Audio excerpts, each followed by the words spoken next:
crown and silence. Immersive audio stories.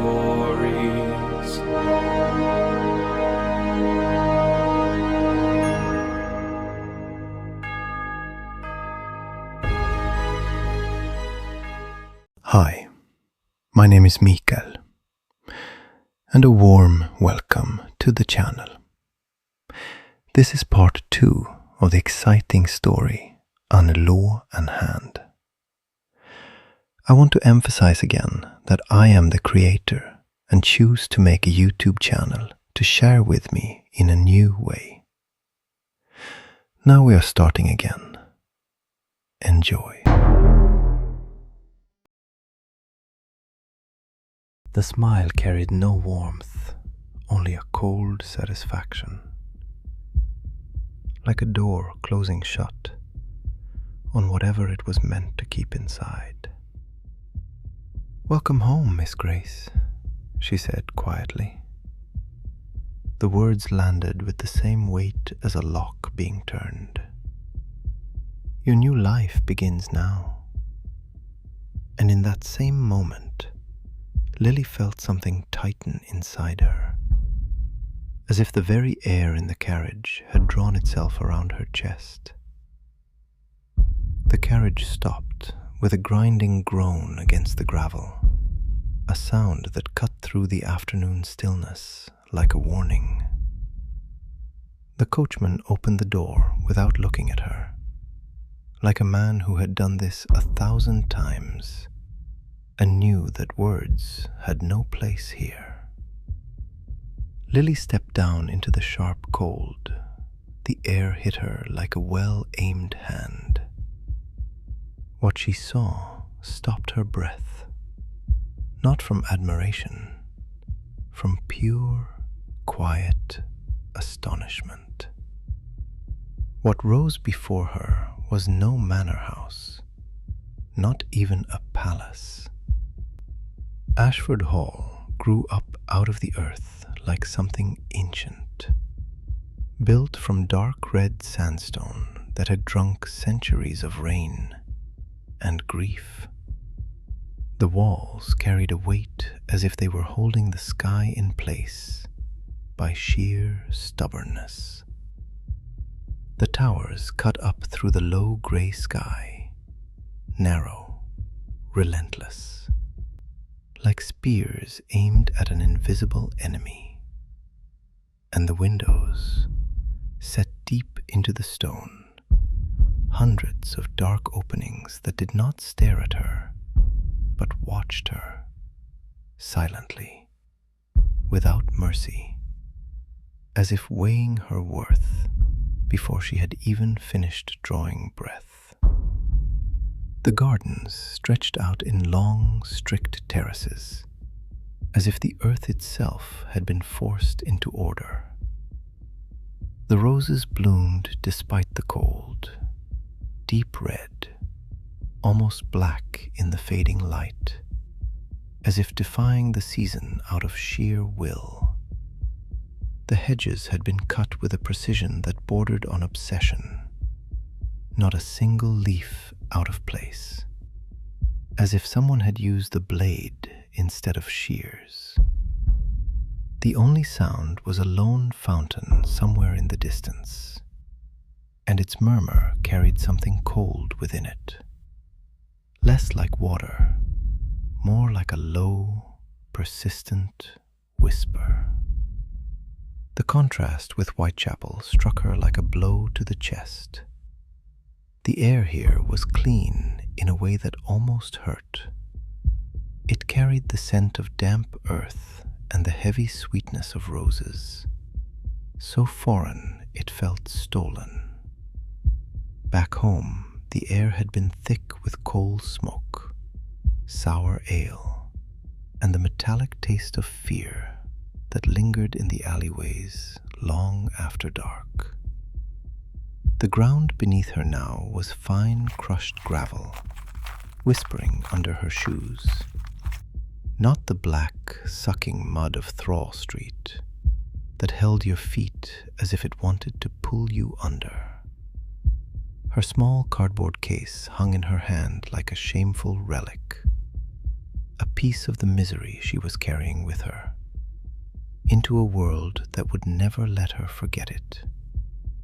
And then she saw him.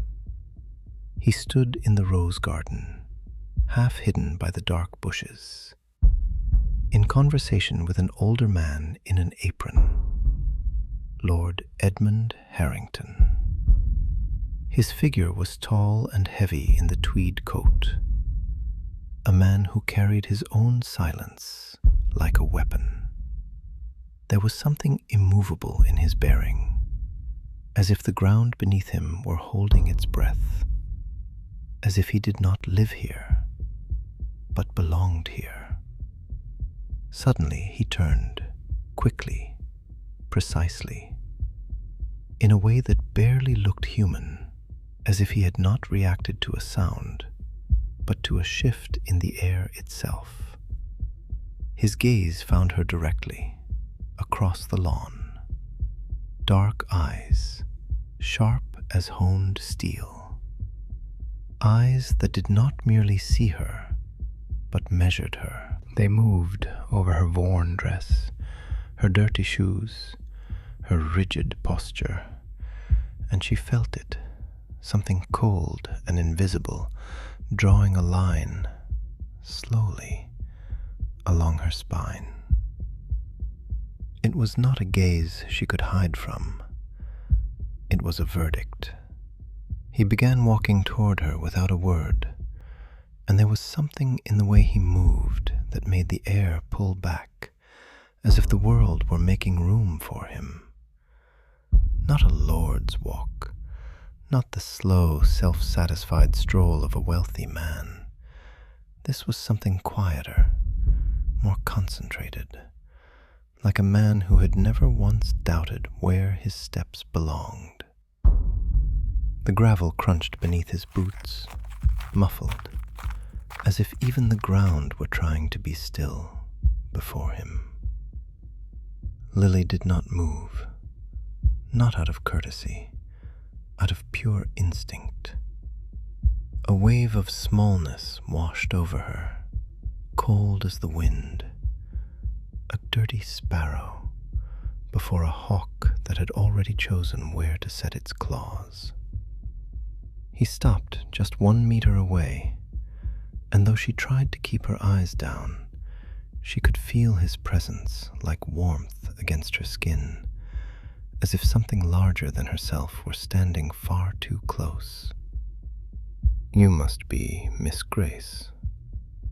His voice was low, steady, but it carried a weight that did not need to be raised to be heard. There was nothing kind in it, nothing unkind either, only the quiet, matter-of-fact authority of a man accustomed to being obeyed without question. Lily flinched, as if the words had struck her. Her fingers knotted together in front of her automatically, a protective gesture she didn't remember learning. She tried to curtsy, the way Mrs. Hargreaves had told her to, but the movement came out rushed, incomplete, half falling, half rising. She kept her gaze low, fixed on his boots, dark leather, impeccably polished, pieces of leather that looked as if they had never once touched anything as insignificant as dirt or misery, not like hers. And yet she couldn't help it. For one single, forbidden second, she let her gaze lift, as if something inside her was defying her own fear. His face offered no comfort. It was carved in hard lines, like stone worn by wind and time, a strength that didn't need to raise its voice to be heard. Dark hair showed beneath the brim of his hat. His jaw was sharp enough to cast shadows across its own skin. His mouth was severe, as if smiling were a luxury he didn't permit himself. But at the corner of his lips, there was something. Not a smile, a faint, involuntary movement, as if he found something about her interesting. His eyes, though, did not smile. They were still measuring her, carefully, without urgency, as if she were a figure that needed to correspond to something he had already decided. The heat rose into her face. Her gaze dropped immediately back to her own shoes, stained with the mud of Whitechapel. Stained with the mud of Whitechapel. The last stubborn trace of the life she had left behind. Sir? The word came out as a whisper, rough and dry, as if her voice had scraped itself through her chest just to reach the air. She swallowed, tried again, but her tongue felt too large in her mouth. Thank you, sir. Your estate is... She lost the words, reached for them like grasping at something sliding away. magnificent. Her hands knotted tighter in front of her. I will work hard, He managed at last, each syllable pressed out carefully. I will not disappoint you, sir. I promise. He nodded slowly, as if confirming something he already knew. I expect nothing less, he said, his voice so still it didn't need to be raised. Work hard, Miss Grace. Do not lie, and do not steal. The words were not spoken as a warning. They landed like a statement of fact, as if these two sins already hung around her, like a smell he had grown accustomed to detecting in people of her sort. Before she even understood what she was doing, she lifted her chin, a fraction of an inch, a movement so small it should have gone unnoticed, but it felt like throwing a spark into a powder keg. When she spoke, her voice was low, but it no longer trembled. It carried an edge she hadn't had time to sand away. I may be poor, sir, but I am no liar.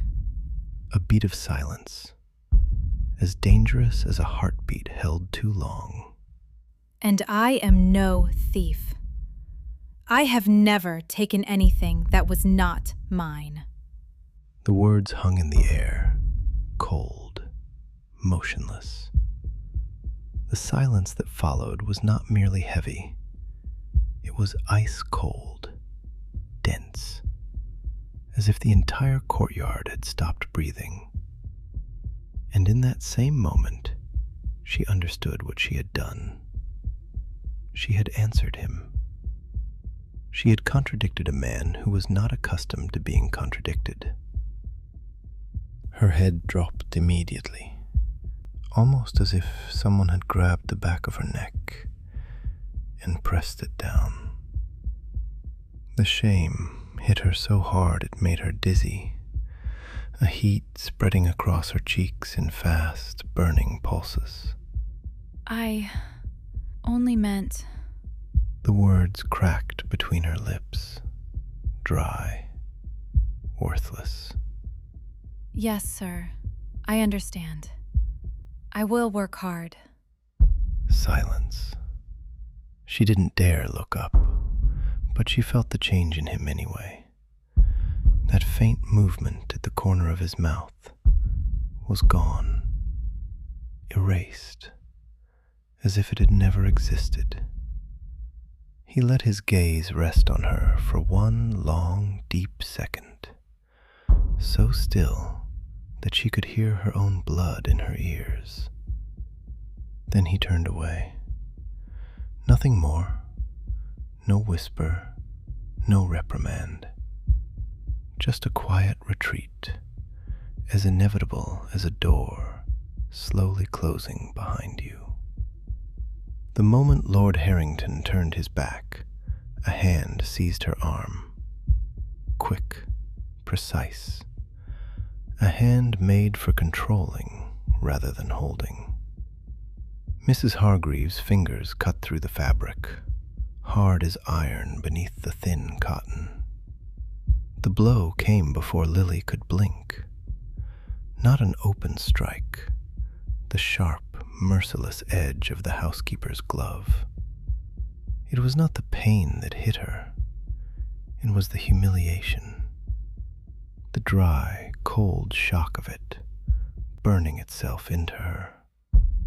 "Stupid girl," Mrs. Hargreaves hissed, so close that Lily felt her breath against her ear. The tone was low, controlled, dangerous. "Do you want to disgrace us both before you've even crossed the threshold? Keep your head down and keep your tongue in check." Lily stood still, rigid, as if the blow had frozen her in place. The tears pressed against the inside of her eyelids, hot, stubborn. But she did not blink. She refused to give them that power. Her gaze fixed on the gravel beneath her shoes, the small, pale stones scraping against her soles, gleaming as if mocking her. But beneath the heavy shame, beneath the fear that lay like a cold hand across her chest, there was something else. A small, glowing piece of anger, a thread of pride that refused to die, a dangerous spark of defiance that, no matter how hard she tried to smother it, refused to go out. "No time for tears now, girl. Follow me." Mrs. Hargreaves pulled her away from the courtyard's ordered beauty, away from the roses, away from the fountain's bright, distant murmur, as if tearing her from a world she would never be permitted to belong to. They rounded the massive stone body of the house, and the light fell away, piece by piece, until they were walking in pure shadow. There, almost swallowed by the ivy that crept across the walls like old, dark veins, sat a low door of blackened wood, the servants' entrance, the gate to the invisible. The air that hit her when the door opened was like walking into another world, a world without sky. It was damp, raw, as if the walls themselves were sweating. No scent of roses reached down here. Instead, a heavy mixture of boiled potatoes, sour vinegar, and the sharp, bitter smoke of coal that never quite went out. Before her stretched a labyrinth of narrow stone corridors, low, vaulted, dark, where every sound seemed to catch and distort. Mrs. Hargreaves pulled her forward with a grip that refused to release. Lily's own heels struck the floor in hard, clipped echoes that came back to her, as if the corridors were answering. They entered a kitchen so large it resembled a forge more than a workplace. The massive iron range dominated the room like a black, glowing monster. The heat radiating from it struck Lily in heavy, fire-hot waves that tightened around her chest. Above them hung copper pots by the dozen, polished to a hard, blinding sheen that looked less like cookware and more like armor, as if the room itself had been fitted for war. A heavy-set woman in a stained apron turned around, her face red and slick with heat, her gaze as sharp as the steam rising from the range. "Is this the new one?" she barked. "Good. She looks thin. She can start with the pots." "Mrs. Poole," said Mrs. Hargreaves, without slowing her pace, without even meeting the cook's eyes. And like a shadow, they moved on, deeper into the house, into its heavier, darker parts. The room they entered made something contract in Lily's stomach. The scullery, claustrophobically small, like a space hacked out of stone rather than built. Damp clung to the walls like a membrane. The air was thick with old soap and cold metal. Against one wall stood a deep sink of dull zinc, large enough to swallow a person from the waist down. Beside it, 2 buckets, dented by years of work. A lone iron pump jutted up from the floor, like an instrument of torture. Lily reached out and touched its handle. The cold that shot through her fingers was so sharp she gasped. "This is your place," Mrs. Hargreaves whispered. The tone was not harsh. It was almost intimate, as if she were sharing a secret that must never be spoken aloud. Here you live, here you work. The main floor, you never go there without orders. A short pause. And the Lord's private quarters. She lowered her voice further still. Going there is worth more than your position. The work began before Lily had even understood she was standing still. There was no pause, no invitation, no question. Just a flood of orders and movement that swept her along like a sickening current. Her first shift was 6 hours of pure endurance, an unbroken nightmare where time ceased to exist. She lit the stoves. The suffocating smoke hit her face and tore coughing fits from her chest that burned all the way down. Her eyes watered until the world blurred into a haze of heat. Then the pots. 47 copper pieces, hanging like soldiers in a row, waiting for their sentence. Mrs. Poole pointed, and Lily began. Sand, vinegar, ash. The caustic mixture ate into her skin as she scrubbed, and scrubbed, and scrubbed, until her fingertips were raw, cracked, and small red dots of blood mixed with the foam. Her arms ached, her shoulders burned, but no one watched her, and no one expected her to be seen.